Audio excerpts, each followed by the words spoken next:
In the exhibition, I use Dr. Otto Finsch as an example of an archetype of a collector from the 19th century. Finsch himself is a very interesting character and a very ambiguous character. On one hand, his fieldwork in the Pacific led him to the inescapable conclusion that the mainstream European racial science of the day was a false construction. He returned to Germany after his exploration of the Pacific and publicly declared that the orthodox view of race science was wrong. On the other hand, Finsch was a passionate German nationalist, and he believed that the German Empire should expand into the South Pacific. Indeed, on his second expedition in 1884, he was financed by an influential group of merchants and bankers who had managed to convince Otto von Bismarck that Germany should expand into the Pacific.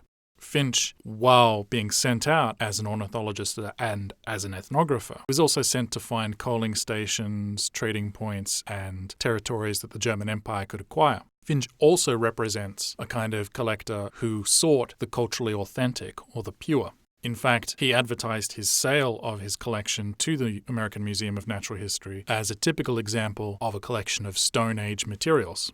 Finsch's collection was an exploration of this, and the Finsch cabinet itself, it's meant to visually show objects which a European collector like Finsch would have imagined as culturally authentic, objects which were isolated in time and place as Stone Age materials and as culturally pure to the region that they came from.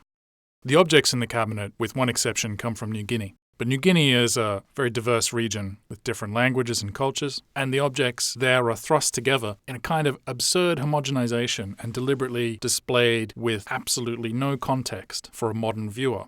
There is a brief explanation of these objects beside the cabinet for those who are curious, but my intent here was to show the objects only with Finsch's original German labels, where they still existed, and placed without any particular seriality as objects of the natural world. There are a range of different kinds of objects in the Finsch cabinet. There are raw materials, such as loam, a fur pelt, a lizard skin, which then would have been used most likely as a drumhead, and there's a jaw, a very well-preserved juvenile shark's jaw.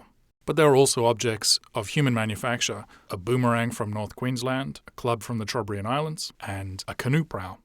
One object within the Finsch cabinet which subverts this paradigm is the tatanua, which is a wood-carved mask used for a Malagan ceremony. The materials in this object belie the assumptions of cultural authenticity. The object is carved from wood, uses native fibers, and seashell, but if you look carefully at the cheeks, you can see the leaf-shaped patterns have been incised with graphite pencil. The pencil, obviously, is a manufactured European material, possibly brought there by Finsch or other collectors or traders. Whether Finsch was aware of this or not is unimportant. The point is, he advertised this as an authentic example, yet the materials subvert this point of view.